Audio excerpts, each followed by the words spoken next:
your sex drive, and then, of course, producing testosterone.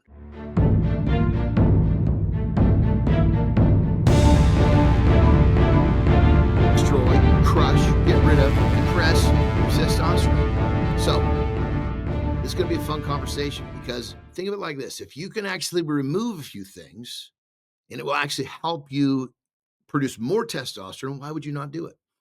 So the first thing that we got to talk about is you need to be really cognizant and aware of seed oils. This means primary canola oil. That stuff is nasty. That's like the number one on this list, but that stuff's not even legal in other countries. There's some other countries that don't even allow it.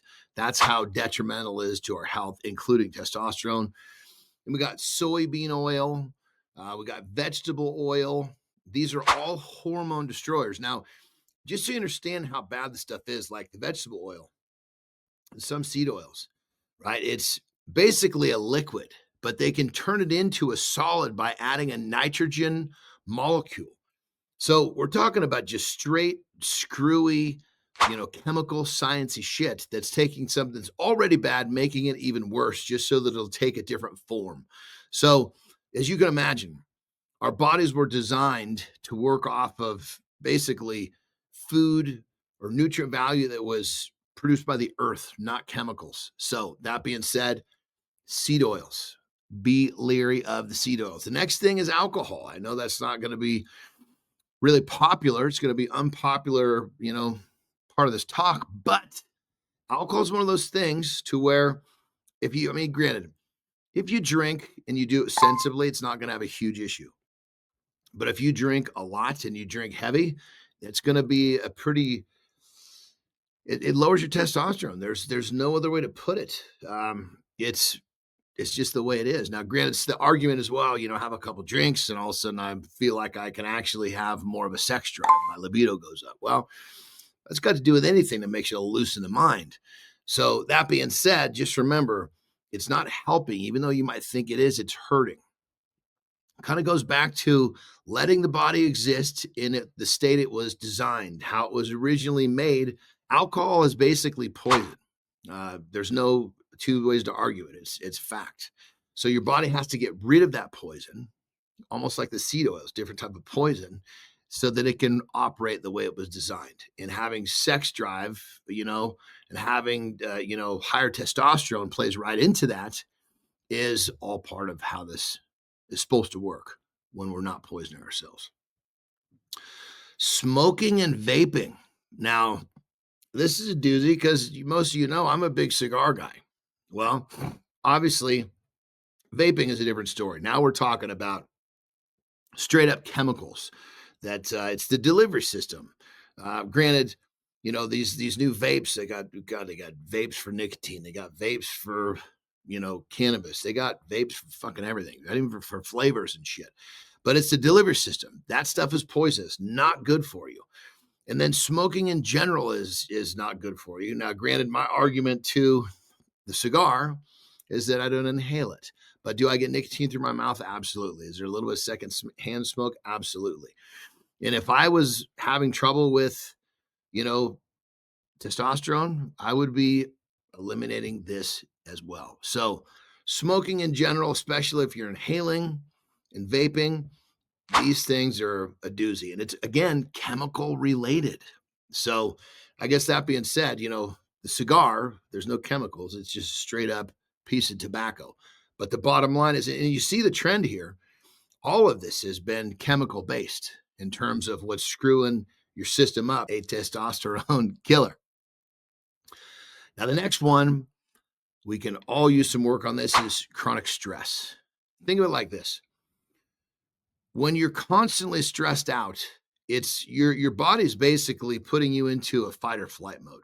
If you're in a fight or flight mode, it's going to wear you out. It's going to kind of put your system on overdrive, if you will. If your system is on overdrive, you're going to be, there's so many things that come from that are not going to be helpful in terms of, just your overall energy levels, in terms of, your sex drive, and then, of course, producing testosterone. You need your body to be kind of balanced. It needs to have, obviously, it needs to be sleep. You need to be sleeping well. You need to be eating well. You need to be hydrating, keeping that body in that kind of that realm it was designed to operate is what's going to allow your body to produce the optimal amount of testosterone. So chronic stress is another killer. So if you do suffer from chronic stress, really think about ways to eliminate that. And what I always recommend is just realize that there's so many things we stress out about that we have no control over. Stress out about things that you can control and then actively work on making them better. And it actually is a pretty good method of getting rid of stress. Next one is sugar and processed foods, another doozy of testosterone killer. Now, sugar, it's just, we get into that one in a second, but the processed foods, back to chemicals. Pretty crazy how chemicals in this whole thing, it really has a lot to do when you're putting chemicals into your body doesn't know what to do with them, creates a lot of friction, a lot of stress, which takes away from its balance or its design. And if you're using your body within its design, it's going to be more efficient, including the production of testosterone. Now, sugar, we're dealing with a massive, massive epidemic of diabetes. And ultimately, when you are using or eating too much sugar, I say using because sugar is actually proven to, brain reacts to it like a drug. Too much sugar puts a lot of stress on the body. It's insulin based. Insulin is a transport hormone. It's a survival mechanism for the body when you eat too much sugar. When you eat too much sugar, it pumps out a ton of insulin, which puts a lot of stress in the body. That's why you get tired and you want to kind of sit down and your body's working overdrive to get rid of that sugar.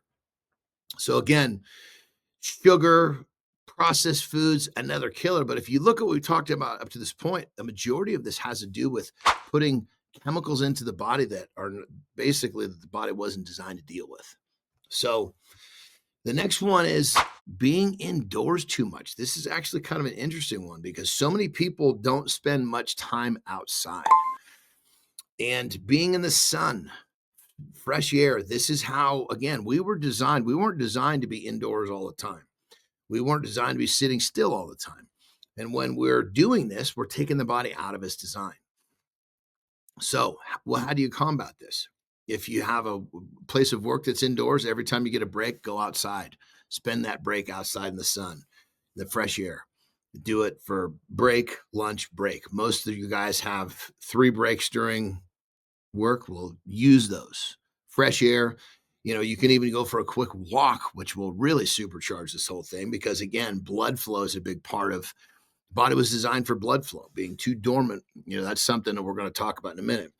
But ultimately, get that vitamin D, get in the sun. Next one is lack of sleep. If you're not sleeping properly, it's another one that's going to kill your testosterone production. Sleep is key. This is where you rebuild. This is where the body repairs. This is where the body's systems kind of resync. This is where the body kind of tries to rebalance. You have a rough day, a stressful day. This is where the body kind of gets itself shored up again, so to speak. Way back when we had a really rough day, we went to sleep, we woke up, we did it again. When I say way back when, we're talking about before we had light, before we had all of the modern day, the civilization that makes life so easy. You might have spent, an afternoon trying to find your food and had to run from a wild animal. Well, you went to sleep. That's what allowed you to recover so you could get up and do it again the next day. So sleep is key. If you're not sleeping, you're little by little suffocating or choking out your testosterone production. Now, here's a doozy. Most people don't get this, but most people aren't doing it. Excessive cardio. It almost kind of goes in hand with not having enough sleep. You have to make sure that you're recovered properly. You have to make sure you're rested properly because this, again, if the body is off balance, and when I say off balance, it's not recovered, it's too run down, all of this takes the balance away. This takes the body outside of its design. And when the body's balanced, when it's inside of its design, this is where all the systems are running the way they're supposed to, including testosterone production. So funny enough, sometimes people don't understand that taking a day off, if they train too hard and getting extra sleep will it'll make you feel better. It'll largely because your testosterone production will increase, but the body will recover. You'll actually metabolize more body fat when you give the body the rest it needs in terms of a day off and or the sleep it deserves. The next one is this is kind of new, but plastic exposure is a new one. This is something I'm actually just kind of grabbing a hold of in the last couple of years myself. I used to drink out of these plastic bottles. Now I drink out of basically stainless steel bottles. But as you know, basically the microplastics are getting into our system, which then again goes right back to chemical exposure. So this is an easy one. Just drink out of glass or metal, and you can just knock this one out of the park. So the plastic exposure is something that it's new, but it's so easy to fix. Not to say that if you do it once in a while, it's gonna crush you, but just remember this: if you make a habit out of these things, they just start to happen automatically. Now the next one kind of goes back to what I was saying when you're at work and you need to get outside. Don't be lazy. Exercise, walk, move, go to the gym. If you are too dormant, again, your body is going to it's off balance. It needs to move. It needs blood flow. So really what you need to be doing is doing challenging stuff. Because when you do challenging things like lifting weights or anything that's really challenging, your body goes, well, shit, that was really difficult. I need to make sure that next time he tries to do that, it's a little bit easier. So I need to build a little muscle, or I need to recover better, whatever it is. And testosterone is a part of the system that's going to help that happen. So give the body a reason to produce that testosterone. If you're doing difficult things, difficult shit, challenging things, your body has a reason to produce that testosterone, because remember, your body's primary goal is to survive. And if you give it a reason to produce testosterone to make survival easier, guess what? It's going to do it. So these are the top testosterone killers. And many of them you probably knew. Some of them you may not have.